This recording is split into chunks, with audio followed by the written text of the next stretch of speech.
Welcome back, everyone, to some Mid-Atlantic Series racing endurance class. This is our second race of the series, and I had some decisions in front of me. Iron Hill is a very brutal course, very technical, a lot of very steep climbs. So I had a decision as to which bike I wanted to use for this race. Trying to decide between my trail bike, an Ibis Ripley, and my typical race bike, my Trek SuperCaliber. The Ripley's a little bit heavier, but has a lower gear for hill climb, um, and much more suspension. The SuperCaliber, fast and great climber, but not much rear suspension. A little bit worried of fatigue over the race, so I did eventually decide on taking the Ripley. Good luck. Yeah, good luck. So enough of that. We'll go ahead and get started with the race here and see how things go.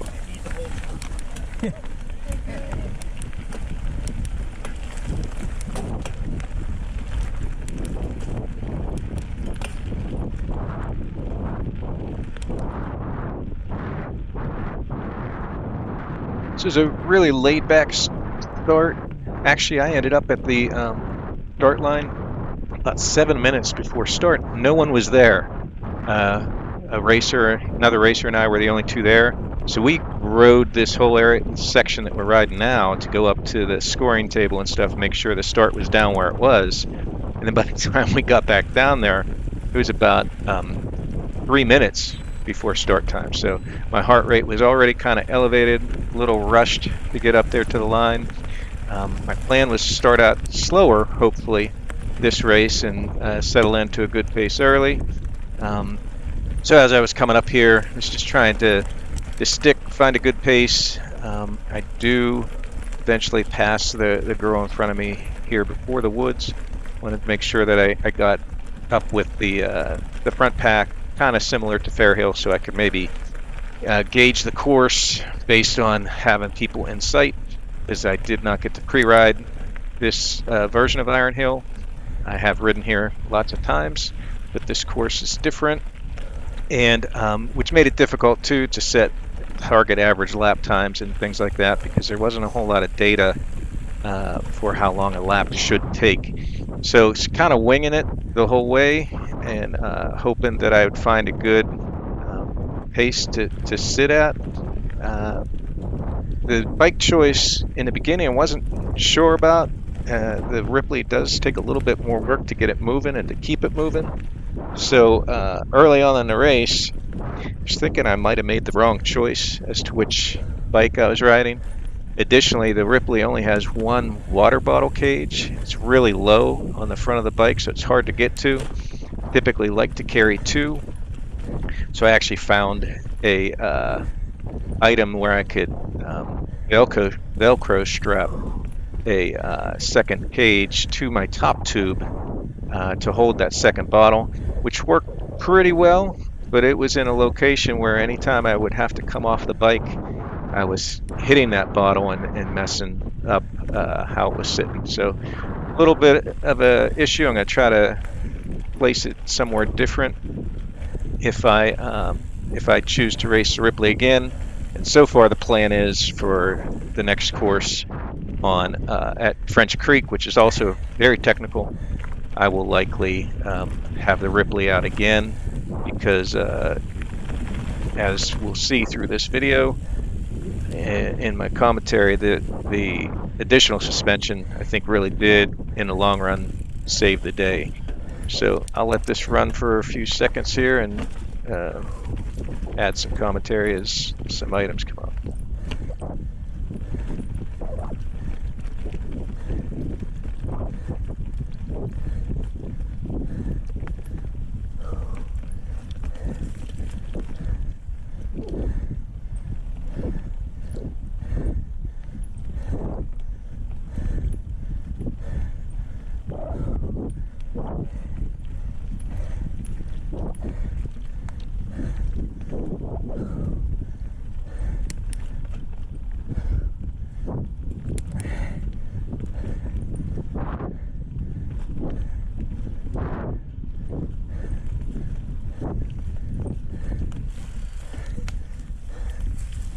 So I'm not sure what I saw there. For some reason, I did a double take thinking that it should have been a right. It's taped pretty well, but I think my mind just wandered a bit, and I was worried I was turning the wrong way.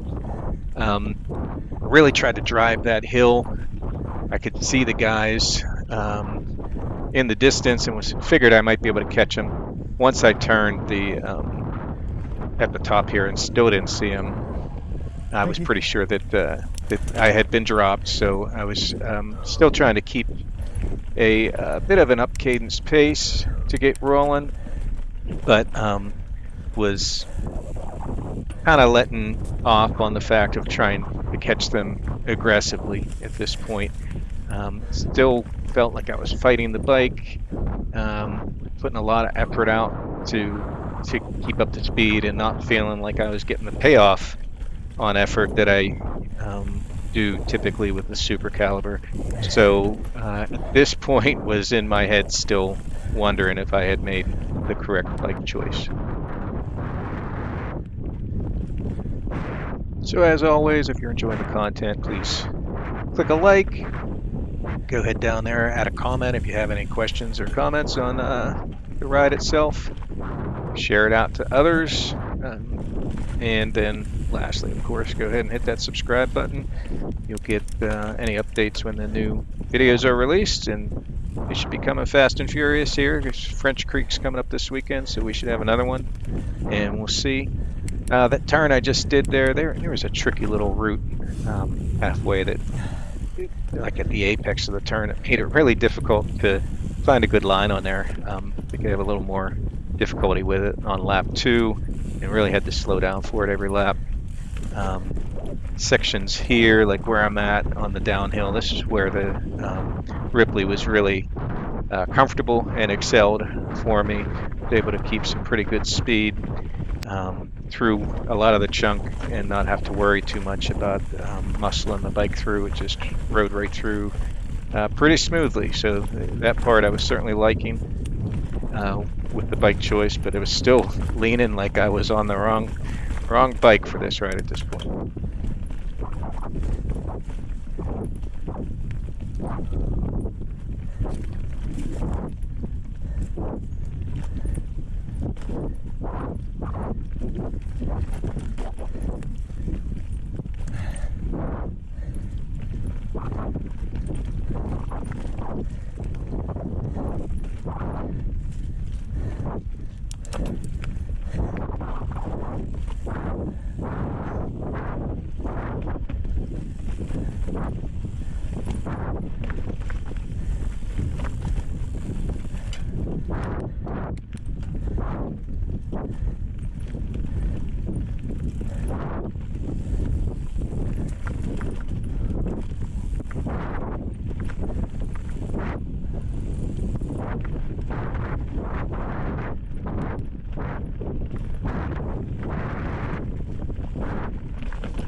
You can notice all the wind noise on the video this time.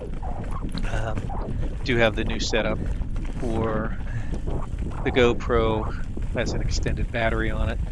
The size of the battery and the new case doesn't allow for the wind cover that I usually have on the camera. I'm going to try to find a solution for that for French Creek, if not then a little later, but actually tried using AI to remove wind from the video, and it messed a bunch of stuff up. So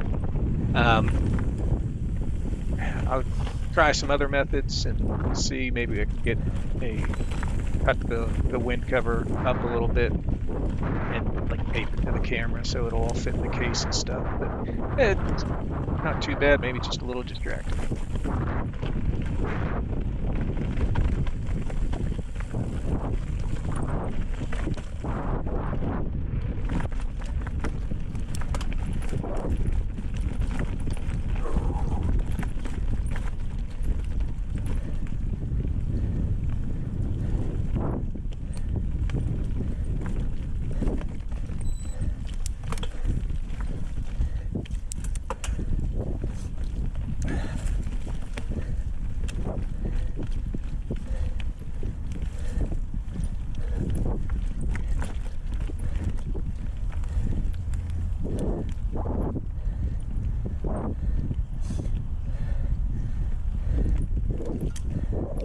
So the long climb here, could catch a little bit of sight of the guys in front of me again. But the climbs here at Iron Hill, they're all quite long, quite steep. The grade here we'll see gets well into the teens as you go up. And knowing that you're going to be out there 4 hours, I didn't want to push and drive to catch anybody, certainly not on the first lap. I was going to just try to keep my pace, keep my energy, so I could survive the day. And, if it got to the point where I was catching somebody and had to make a surge for a pass later in the race, I would have, but didn't want to expend that kind of energy racing others this early. But it was kind of nice to just catch sight of those folks.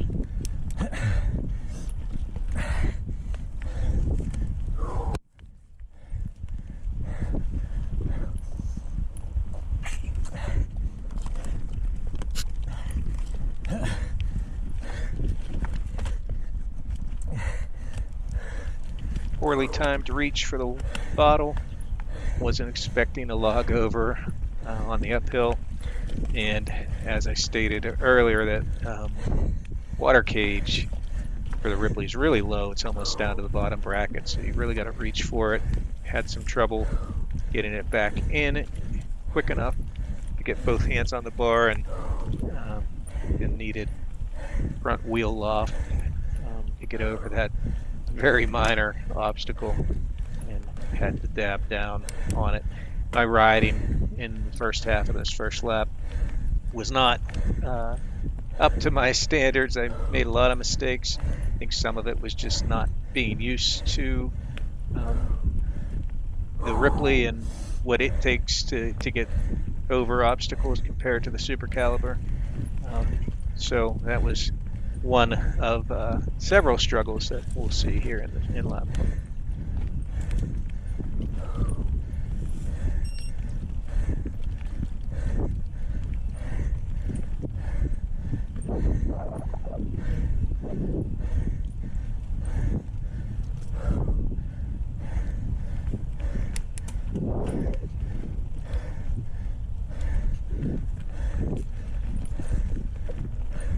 So at the top here, there was an option to go left or right. Left was a log over, which usually are pretty easy. This one was high, and again, the struggles continue.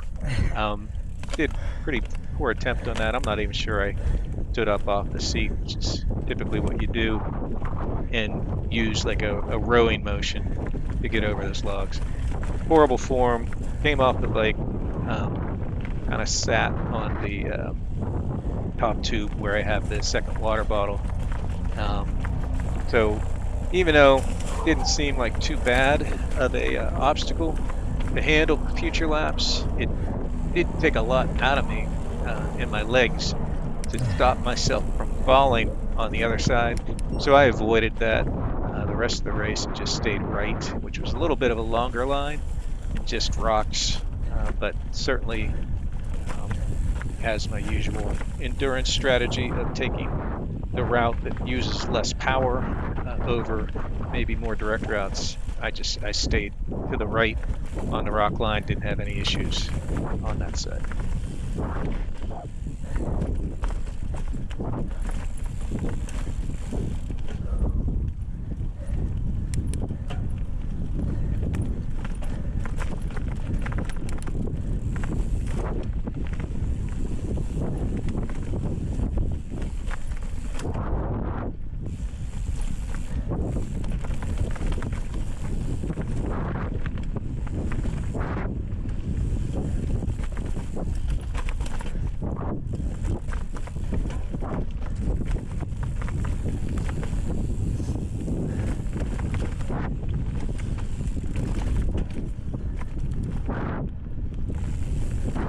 Downhill this first lap were challenging. They wanted to get more speed, but there are a lot of surprise sharp turns, like here at the bottom of this one, and just sometimes in the middle of the downhills.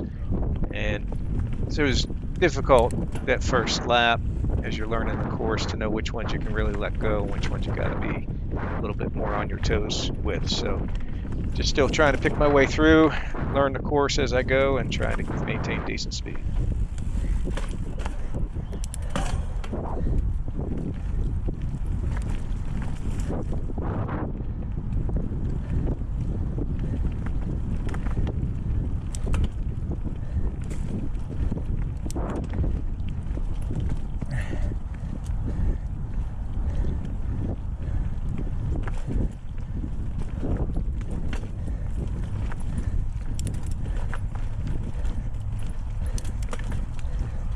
climb here doesn't show necessarily crazy steep, but this was probably one of the most challenging climbs for me on the day. I pretty much shifted down to first or second every time coming up it. It's very technical. Did get steep. That sharp turn at the bottom, you don't really get to get a good run at it. So you gotta kind of take your time up, and really wears you out right around this part where it starts to get steep. Heart rate will spike here at 170, which for me this year, that's pretty high. And then there was this rock step up there. Couldn't really see on the video, but I did see the guys that were in front of me walking it. So I figured I'd try to ride it. Bailed on that time, walked it most times. Later in the race, I did see a line to the far left. It looked like a nice ledge to avoid the step up. The line that's demoed in the course preview video that was out. I was going to try it on one of the later laps, but I just didn't feel I had the leg strength to do it. So I never did try it, but it looked like it would have been very viable and not too bad of a way up there. But every time I see other riders coming up to it, I didn't see anyone do it. Everyone was walking it, so that was a tough part. And then followed up here with some pretty technical stuff afterwards. Lots of rock gardens to pick your way through. And I think coming up here we have some nice big piles of rocks over the logs, which if you kept your speed well and had proper line, they weren't too bad. But I botched one or two of those as I was getting tired later in the race as well.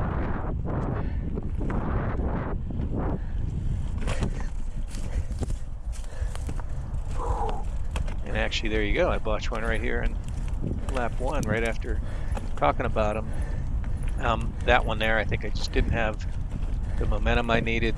I figured I could roll it. With the momentum I had, it was a slight uphill, and it kind of stalled out right on the middle of it. So this was frustrating mistakes for stuff that typically I would clean without issue. I was struggling a bit on this first lap.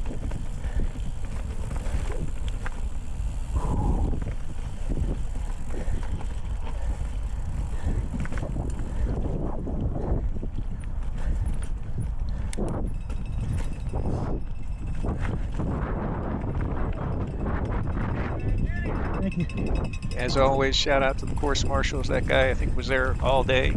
Actually, I think most course marshals at their spots were there all day. And after a while, as the endurance crowd comes through, they recognize you as being somebody that's been out there all day. Very encouraging, keep you going, because it is the kind of course that beats you down. And any positive reinforcement you can get from the outside is always good. Of course, here we have another very steep climb coming out. Every climb, like I said, very steep. Here's this one in the high teens on grade and rocky. So I started taking the approach to just kind of lay up on them a bit, and wasn't always dropping to first gear until maybe later in the race, but certainly dropping to the first 3 or 4 gears. And as the grade would get easier, I'd increase the gear I was in to pick up speed. But I was never really powering through. Probably could have climbed a little harder on these to keep the speed up, but wanted to see how my body was going to react to a couple laps of these climbs before I started pushing any of them too hard.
Finally to the top of another challenging climb, and a little encouragement from another course marshal. I'm looking for a little bit of fun and payback on the downhill side.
Hill was a nice one to just carry that momentum and hammer. Some later laps where I was well over 500 watts coming up that one to just maintain and gain some speed. Nice one to hit, and then you coming through here. There's a couple areas where you need keep your momentum to try to get up these short little steep punchy climbs, and then up to this one here, and then there's like a technical steep one with nice hairpin at the top that it's always nice to hit with a little bit of speed so you can have some momentum to kind of get the bike up over the top there and continue on.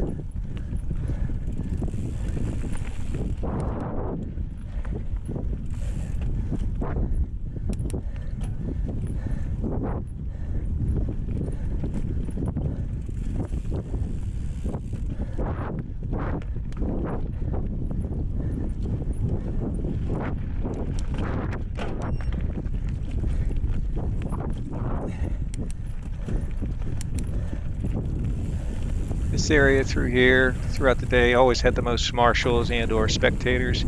This is near a section, it used to be called the Mega Dip. This is actually the Mega Dip in reverse right here. Jump off that coming the other way.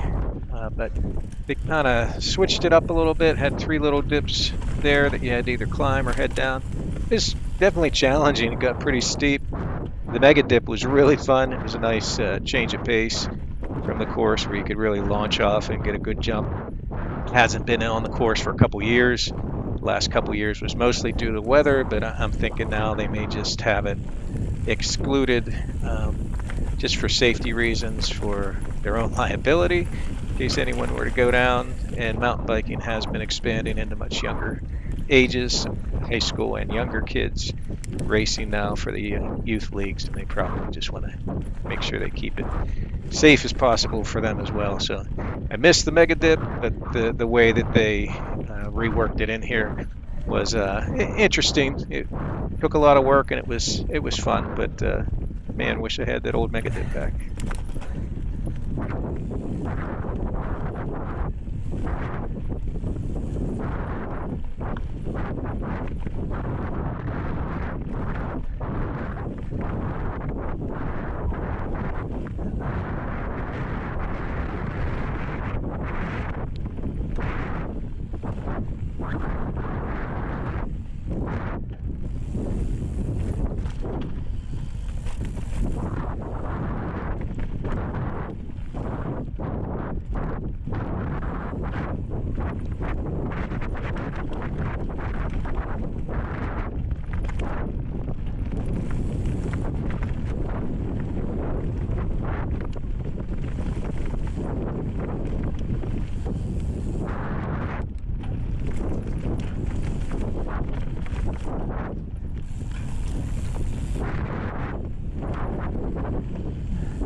Through Iron Hill fashion, yet another steep technical climb. This one wasn't too awful bad.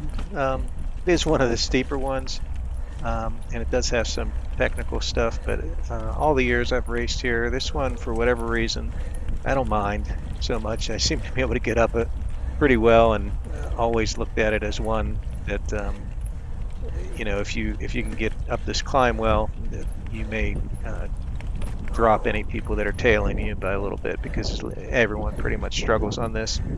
But it's a lot of up and down, a lot of hard work to get through everything.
this area here, this was a tricky one on lap one.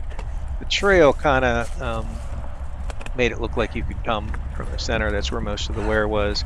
But it did kind of dab a little bit. I had to adjust that water bottle on the top tube back to right position.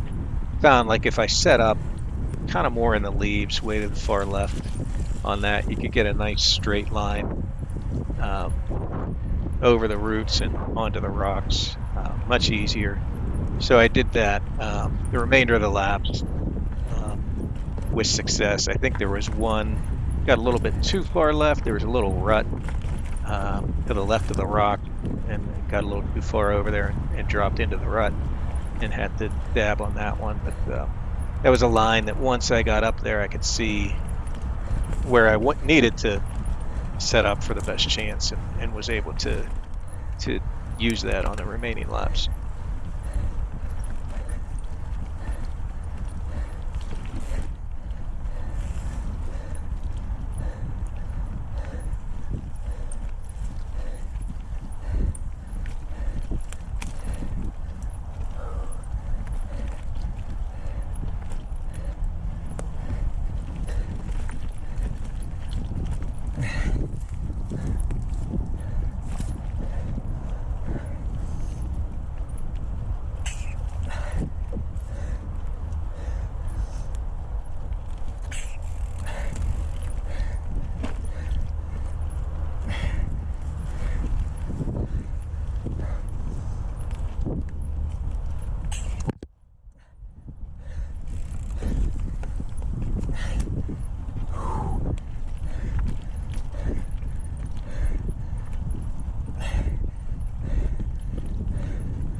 Did a fairly good job on lap one, keeping up with my calorie and carb intake with the cliff blocks I was using for lap one.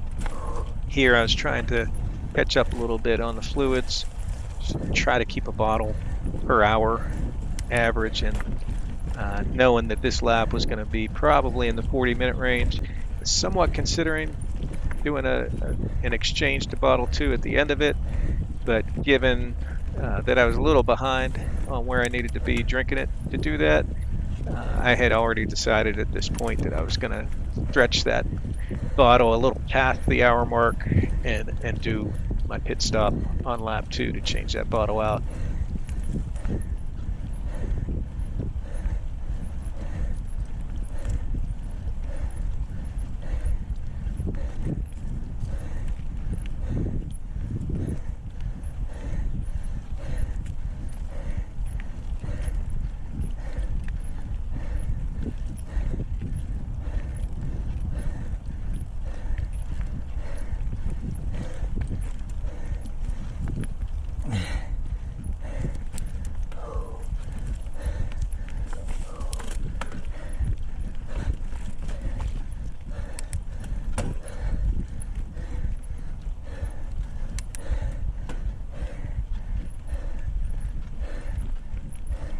Climb here after this turn.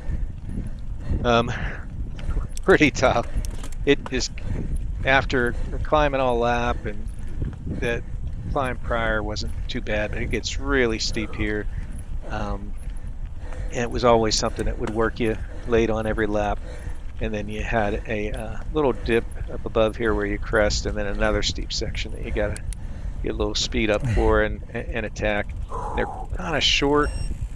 But just the way the rest of the hill prior to that is, they both just kind of surprise you a bit, make you work a little bit harder than you're expecting with the way that the rest of the climb was going.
in a true Iron Hill fashion, another technical uphill with grade well over 10%, where you have to keep your forward momentum pretty well to try to get over the all the obstacles and routes with minimal effort.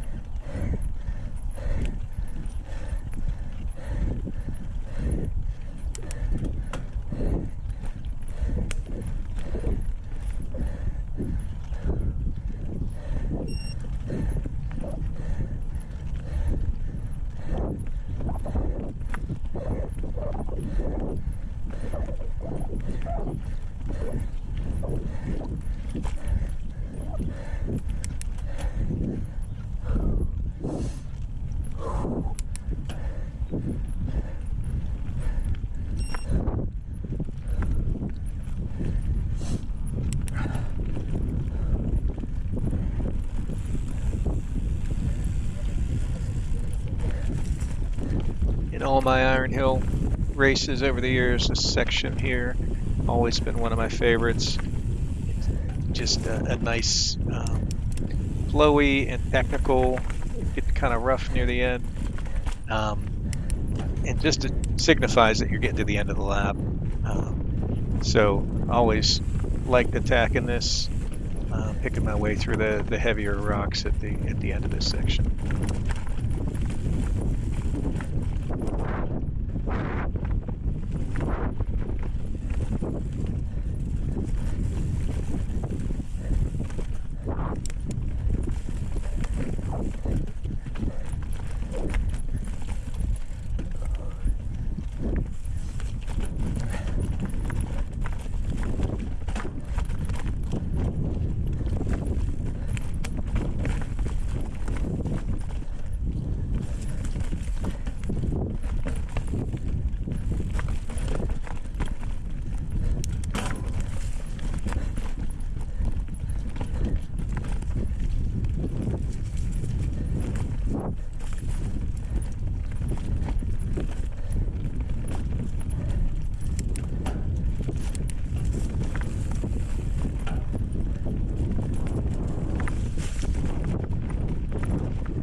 This area here crosses over the gravel road we started on. Start was like a little to our left there when I crossed the road.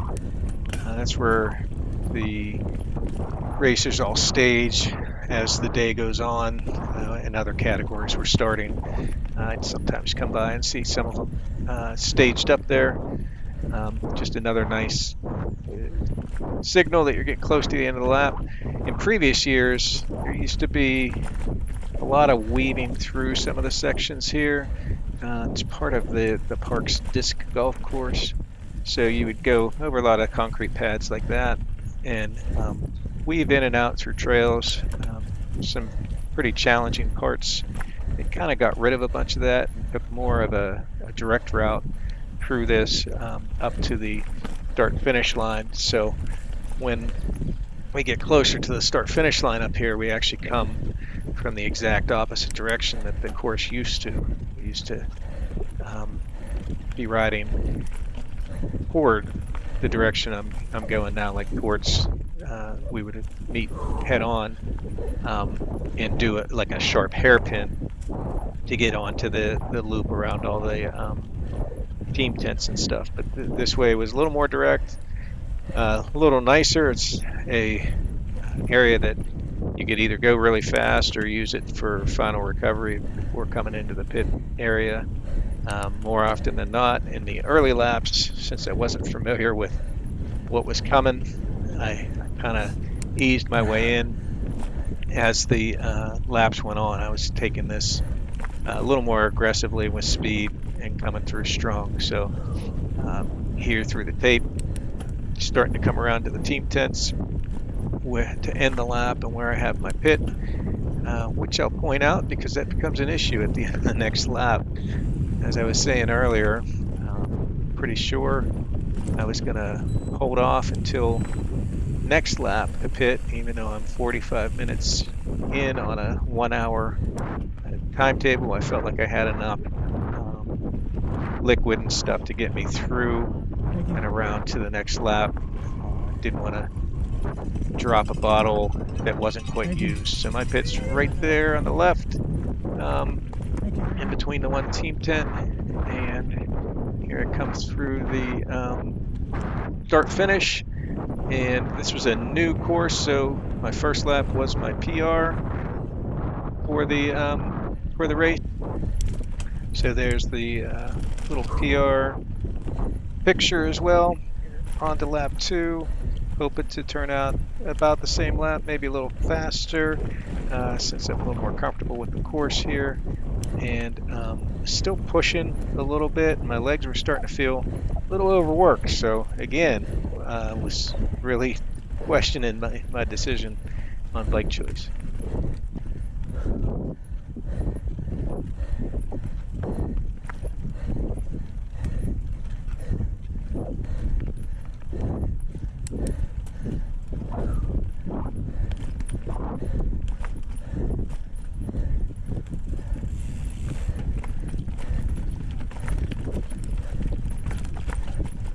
At the start of the lap here, while we got a moment, I'll just call out the APF again, charity that I ride for, American Porphyria Foundation. They help as a patient advocacy group for people with porphyria, condition that I also suffer with. So if you do charitable giving, keep them in mind. Look at any of the links, materials I have on my YouTube channel, or look them up yourself by Google searching American Porphyria Foundation, and maybe you'll learn some things about condition that's out there, rare condition that a lot of people have to suffer with, that really not all that well known.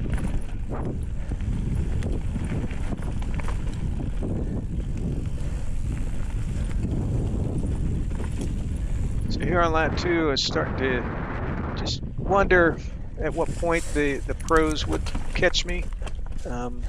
It's a smaller field all around, all categories here at Iron Hill and Fair Hill. Fair Hill usually draws a big crowd. This one, I don't want to say it was half, but certainly smaller fields.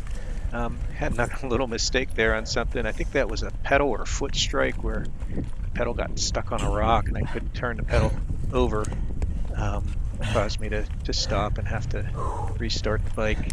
So with the mistakes I had made on the first lap and feeling like I was a little under pace of what I would have been doing on the SuperCaliber, I was expecting the pros to be coming soon. And with this course being tighter, more technical, it's probably going to be a little more difficult to find areas for a clean pass for the faster riders that are catching up. So once those first ones start coming by, kind of put your head on a swivel, and you're always trying to keep an eye on where you're at and where a easy escape is, so that you can let the folks past. Right as I'm talking about it, there it is, very early in the second lap. Pro leader goes by and kind of looking around, make sure that nobody else is on his tail. Thank you.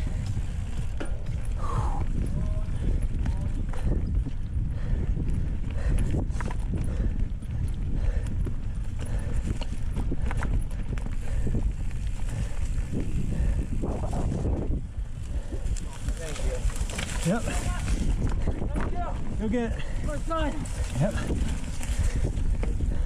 So there we go, top 3 get past.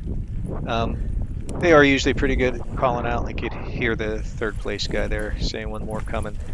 I don't mind the pros or the young Cat 1 guys coming past. Kind of a way to give you a gauge on your pace. Granted, as an endurance rider, you're probably not going to be anywhere close to the category guys, because they're just turning 3 laps or 2 laps, and you're going to be out there 4 hours. But it usually was something that would help me pick up my tempo a bit, maybe keep them in sight a while, to follow their lines and to just give you that additional push. So there's that tough turn again. That one I had to really pretty much track stand around it because I took it pretty poorly. Also, like I was saying about the pace of the category racers being much faster than endurance, it's not always the case. The front runners in both my category of endurance and the open, they run laps pretty close to the category guys. They're pretty amazing. They are machines. They can run level laps at the speed that really the front runners in these categories run as well. So not sure I'll ever get to that level of fitness and speed and skill, but certainly something to aspire to.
So second call out, if you're enjoying my content, please go ahead and click that like button, leave a comment, any comments, areas you like, dislike, things you'd like to see different, any questions.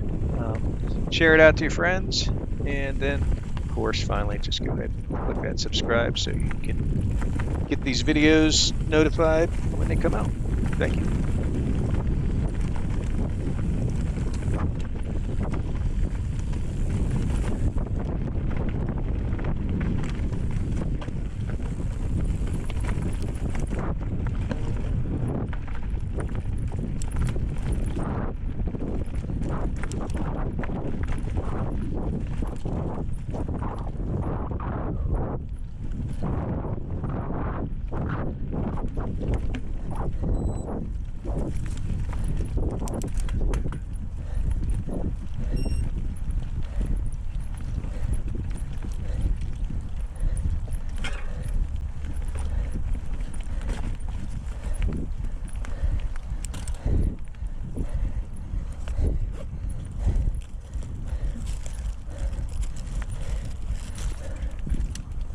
Came up with the bad idea of, instead of using the original packaging for my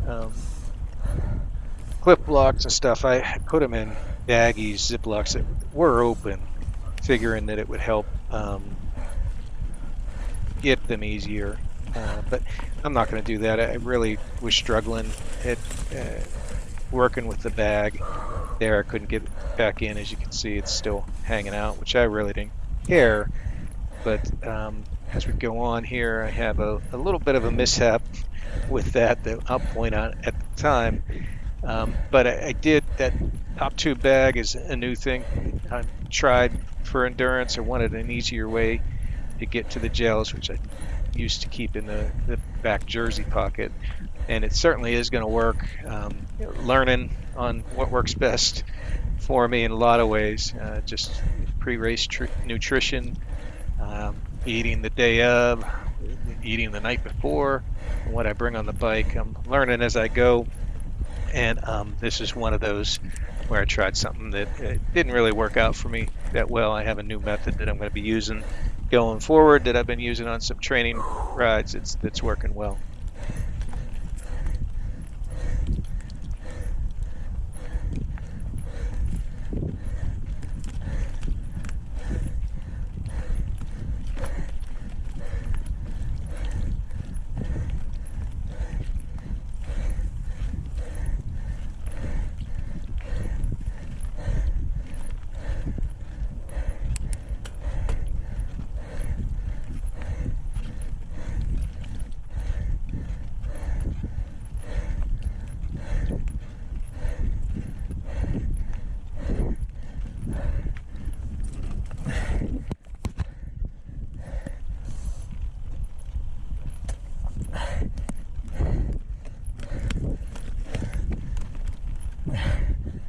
One of those new things was that bottle I just used. I typically just had plain water in those, kind of to help rinse out any residue from the heavier electrolyte mix. But this race, I did add a little salt to those bottles to help replace some of the sodium being lost through sweat and stuff. And I think that worked really well. So that's going to be something that I'll continue. Not a whole lot of salt. It tastes like maybe soft water, and it really was a big help. So that's the split. This time I went to the right to avoid the log over. A short little loop with some thicker rocks, but nothing too bad. And then right there, merged back on. So definitely longer, maybe 2-3 times longer than the stretch that had the log over on it, but much easier to ride, much less power involved in getting up over a log than just doing that little corner. So that's what I stuck with.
Running pretty good down that downhill.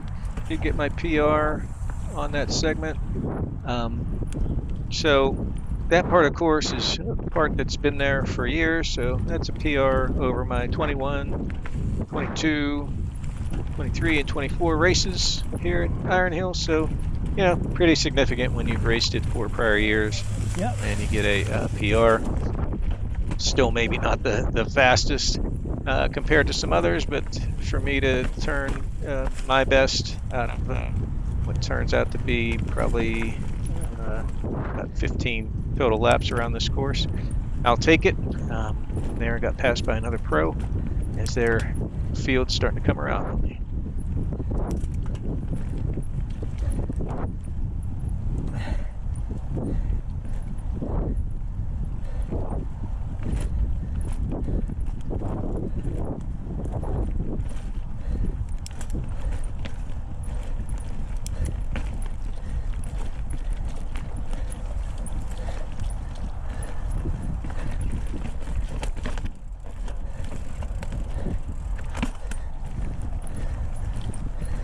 Pretty sure there was another foot or pedal strike that I actually fought through and come off the bike on it.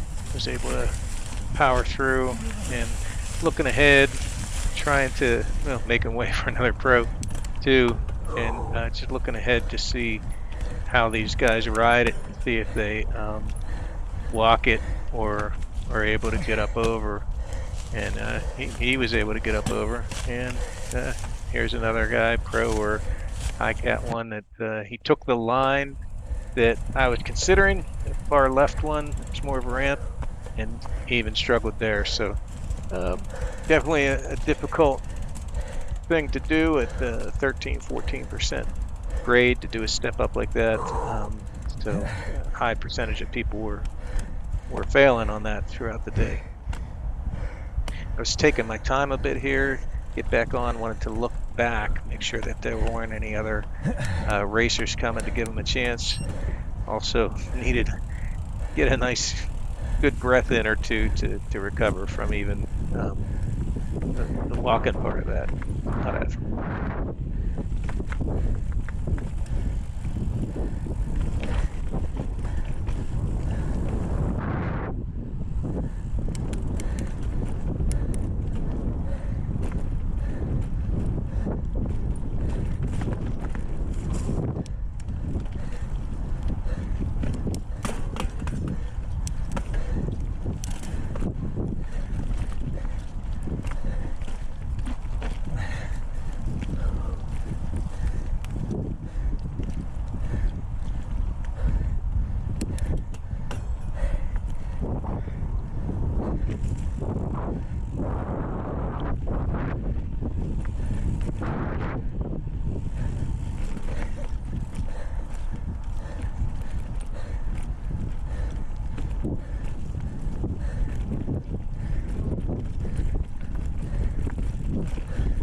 Seem to recall other years of Iron Hill, the rock gardens in this corner being much thicker and more challenging. So I don't know if they rerouted the course a little bit or if just over the years I've gotten more comfortable with going through the rock gardens. But I seem to remember it used to be a lot more work to get through there. Was happy with the tech that was there.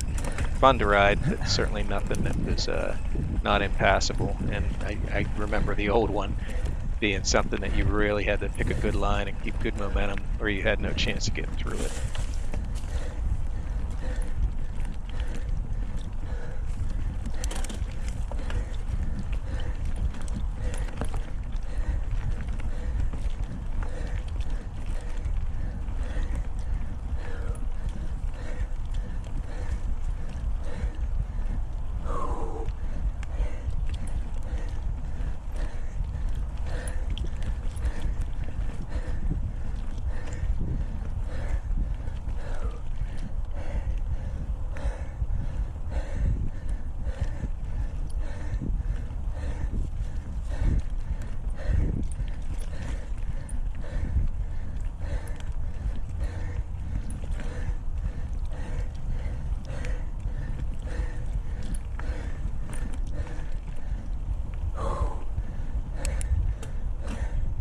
Struggle was real on that climb. Really tough one. You can tell by my cadence further down the hill there. Then a higher gear. I was still trying to power through this stuff, kind of fighting the bike. This was the last climb of the day that I did like that, where I was fighting the bike. Started to just not so much lay up for it, but I wasn't concerned with getting down to the lower gears. Keep a good cadence. Keep a nice level effort the whole way through the tech stuff and get up the climb clean and efficiently rather than trying to force the bike to going faster than what I could really push it. It was really wearing me out here on lap 2. Still keeping a good pace and having decent speed, but I could just feel it in my legs that this was not going to be something I could sustain if I kept fighting up every hill like this.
Go get it. Yep. You too. Jeff's not too far in front of you. Heard somebody coming, so gave a quick look there and got right on me. Let him around and gave me a little recon on how far the rider in front of him was. Put out some good power on those steep climbs and on the more low-grade hill to get to that section. I was well over 500 watts a couple times there on those hills. So felt like I could still put down power when the bike was moving well with that power, but I was still trying to conserve. So at one moment my heart rate was in the 150s. It's really around where I'd like to be most of the race, but from what I've been seeing in the first couple endurance races, I'm usually pegged more in the 160s, although my average has been the mid to high 150s for the race. I think a lot of that is the recovery time on the downhills where it comes down. For the work, I've been working in the 160s. Here's the backwards rise on the old mega dip. You always get a couple cheers from people right there where you did the turnover and come back down. Rounding out what so far is looking to be a pretty good lap too, even with a couple mistakes included.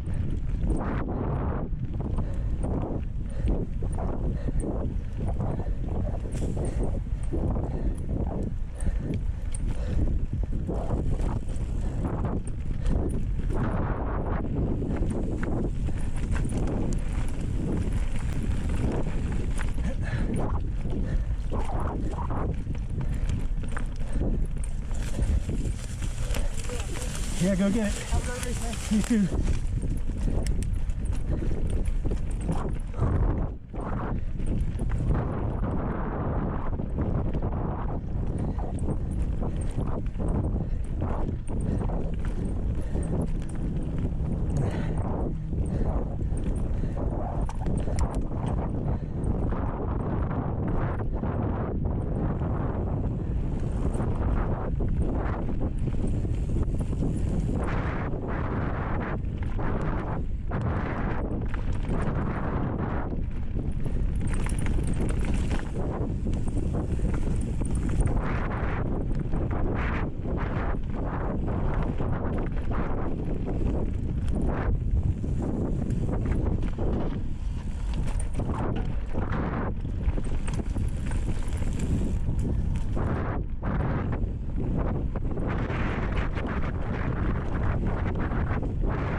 This lap went on, I was really getting a good feel for the Ripley now.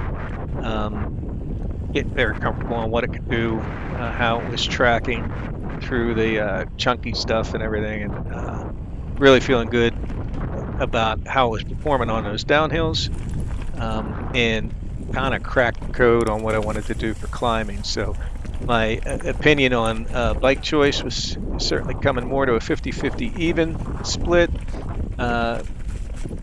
Still think I probably would have been faster on the SuperCaliber at this point, but was getting more comfortable with riding the Ripley and being pleased with the way I was performing.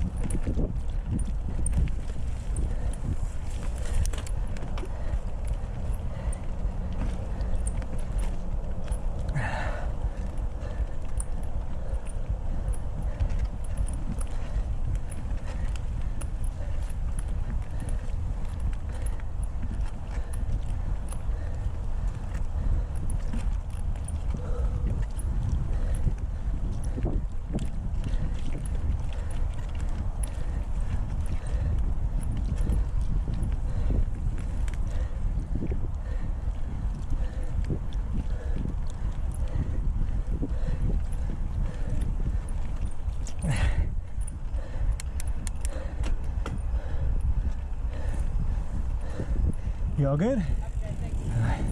There's someone coming behind me. Tough climb again, and I think that rider may have tapped out or just needed a rest for the brutality of what that one was. Asked her if there was anyone still tailing me because I was getting pretty frequent crows coming through. If she did answer, I didn't hear, and I don't believe anyone catches me anytime soon, so there likely was not. Just trying to save the effort of even just looking back by asking, because it is funny how simple tasks like that can kind of take you off your game enough, especially at a place where looking at the trail and what's in front of you is very important.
Yep. So 3 more behind you, thank you. Yep. Sorry.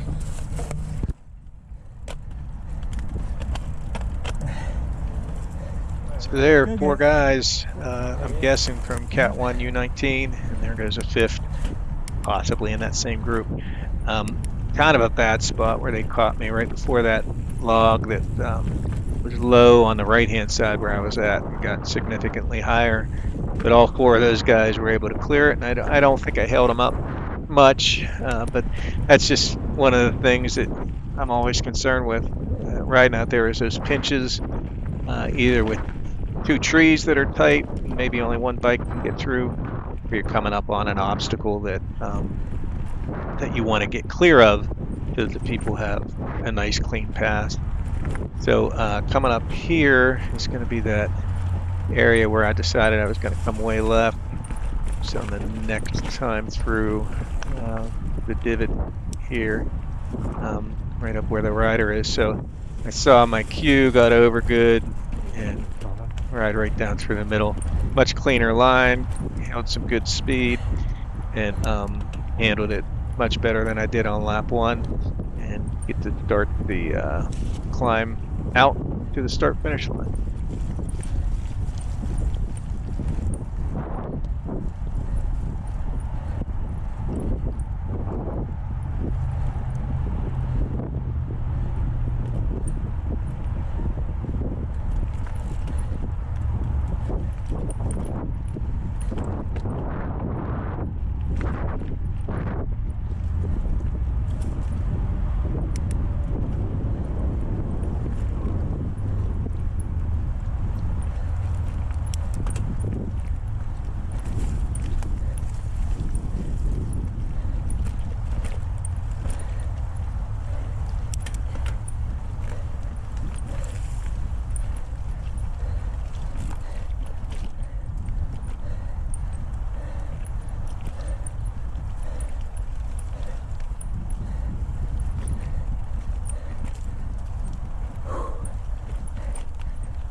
Yep.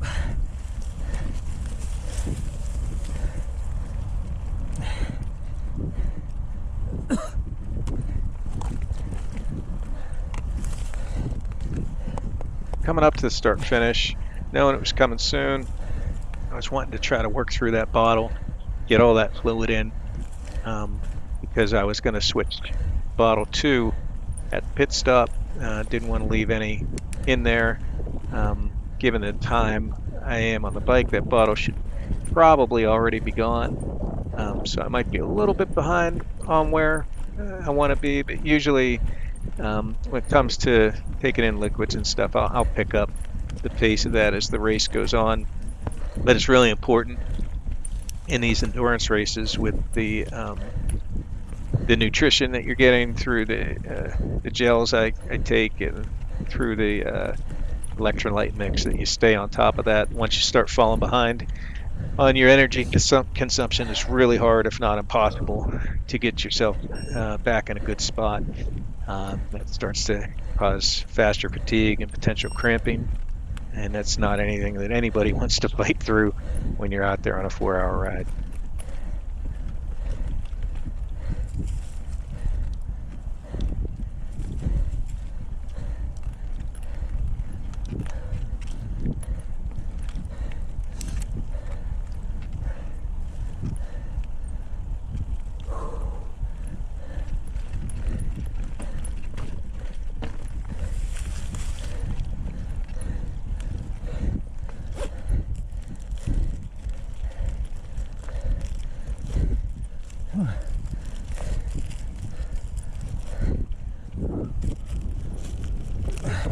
So again, struggling a bit with the Ziploc bag, getting the cliff block out of it and getting the bag back in. I just kind of zipped it shut.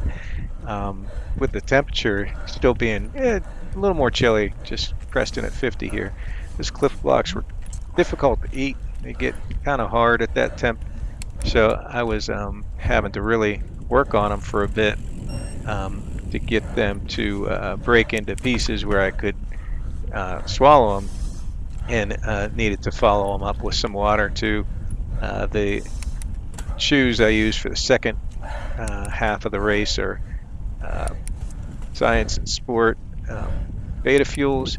They certainly are easier at all temperatures. They dissolve a little bit quicker, aren't as hard to chew, and have them in the second half of the race somewhat by design, because they easier to take and they also absorb a little faster. So that's the current eating strategy I have that's been working pretty well, other than the delivery system of those bags.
Coming down the home stretch of the lap here, I was really wanting to empty these bottles, get as much as I could out of that one because I was going to change here coming around.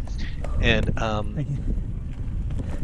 usually I'll keep the water, plain water bottle, for a full 2 hours. I only have 2 of those, so I split them at the halfway point, which I wasn't quite at yet. So that bottle was going to stay. The green one in my hand that has the electrolyte. I was going to switch that one out. Had it in my hand way early here, but had a little bit of a issue coming down the home stretch here. I could not find and rode past my pit, so totally missed my exchange. It should have been right around there. There I am, and I missed it. So I go past and realize it here that I don't see my stuff. Didn't want to turn around, so missed the pit stop, and thus begins lap 3 meltdown. Here's my lap 2 time. I felt like I rode really well in lap 2, get comfortable with the bike and the course both at the same time, learning how to not fight it, take what the bike was giving me, and I was riding really smooth. And now I had to get another lap the whole way around on what probably maybe a swallow or 2 of electrolyte mix and a quickly emptying bottle of salt water that was likely not going to be enough to get me the whole way through. But like I said earlier, I was scheduled to change it at the 2-hour mark, so I still had some time. But had some concern on how I was going to get through this lap. Still feeling decent, but was starting to feel a little fatigued with how I was fighting the bike early in the race. So concerned about how this lap was going to turn out right from the get-go.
One last time, if you're enjoying the content, please go down and click that like button, add a comment about your experience at the race or anything on the video. Go ahead, share it out to some friends, and subscribe so you get those future notifications.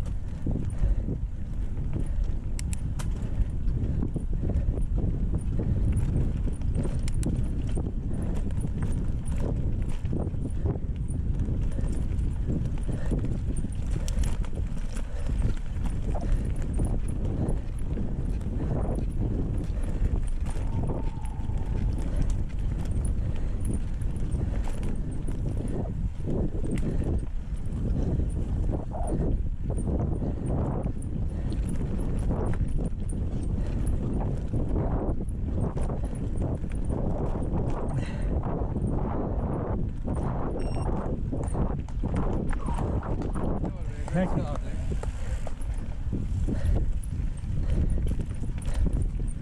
Always encouraging course marshal there, clapping, saying we look in good form and looking strong every time around. So awesome job by you guys.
I started out that lap riding pretty fast, pretty smooth. I was liking how it was going.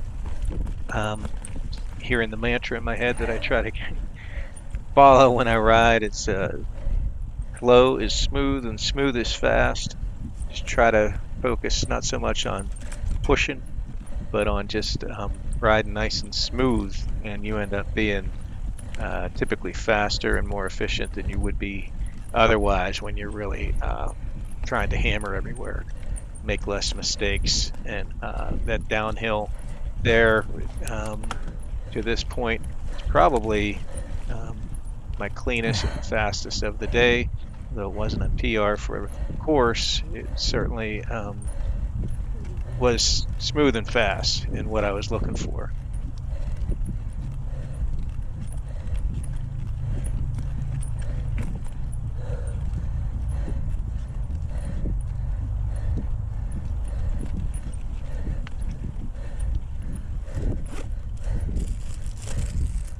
So at this point, I decided to grab some more carbs. Had a couple of the chews left to get me to hour 2.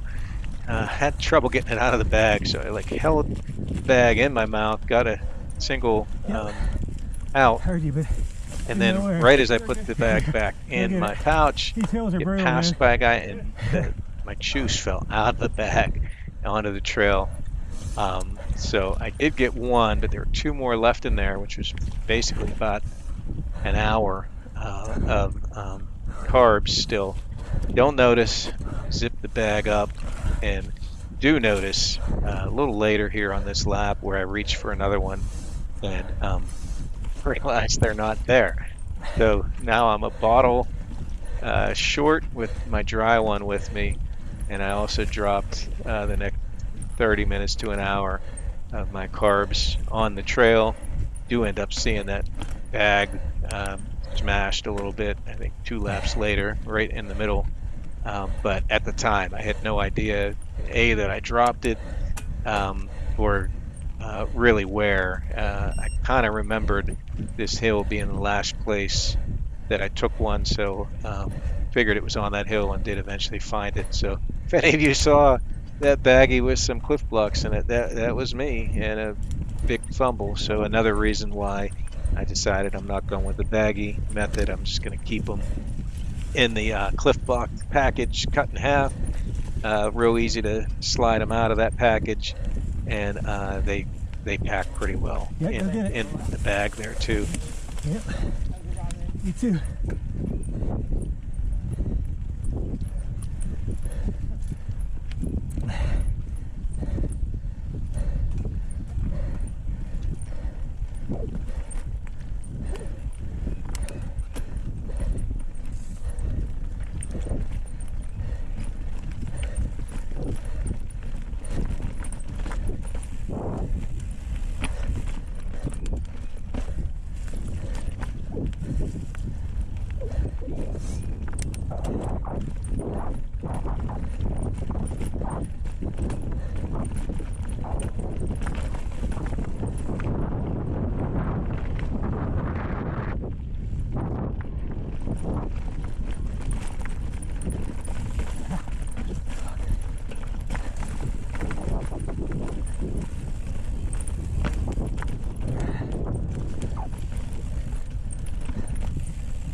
So struggled a bit again on that rocky section. I think I came off a bit. Had to foot pedal on the ground there with a dab to get through, and knocked my water bottle all sideways on the mount. But then continue on through the climb here.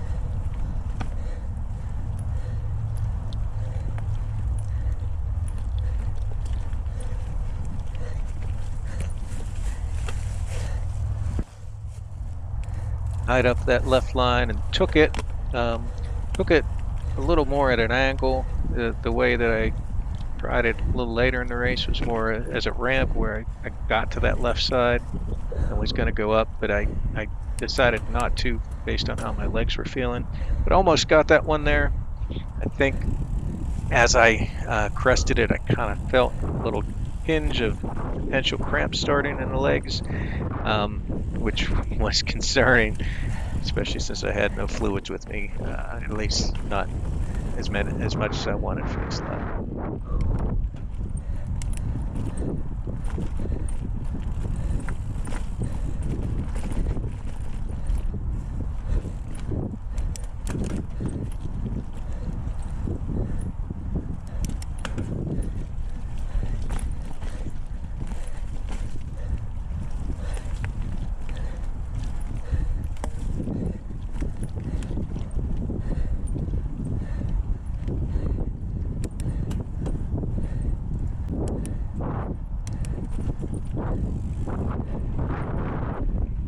Yep.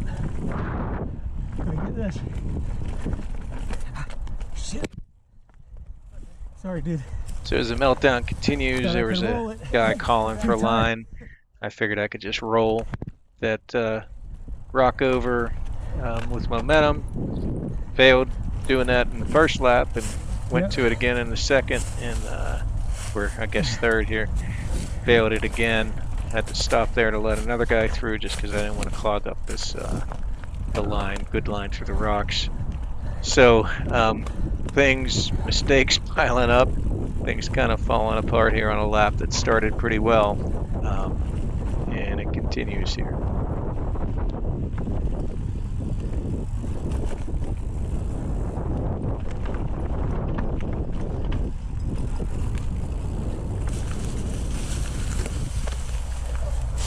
Yep, you'll get it. Alright. Yep.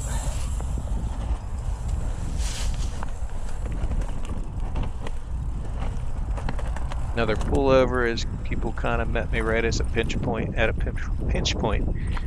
going over that log over. Just decided to move off to the side again, just to not slow them down, clog anything up.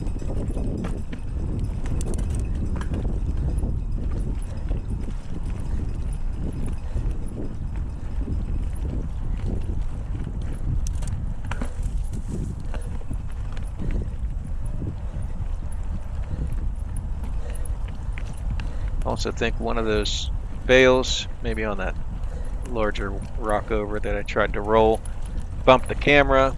You can see the angle of the camera isn't as good as it was. It's pointed down a little bit more. Gets a little better when I get more in the upright position, but anytime that I'm bent over a little bit to help with climbing, it's down and not the best view of the trail.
Yep, go get it.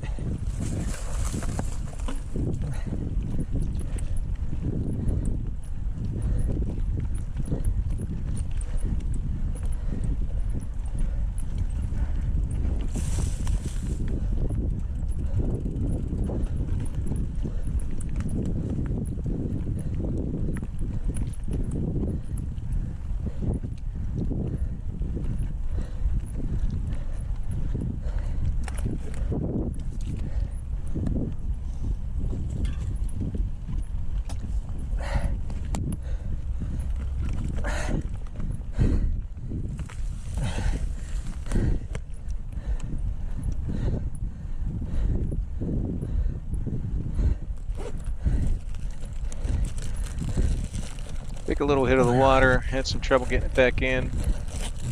Noticed that my clip blocks are gone. I'm looking for them. I'm not sure where they went. Have the realization that they're just not there. So had my second half of the race stuff in my hand. I believe I just put it back in. I think I do take one because Yeah. no, I just put it back in Hey, there Tim? Yeah. because I know. And then I get a couple people passing again, and for whatever reason, the Ripley's really good at pulling up big sticks into the spokes. Get a nice massive stick in between the fork and the wheel and somewhat in the spokes. I was able to get it stopped before it did any damage.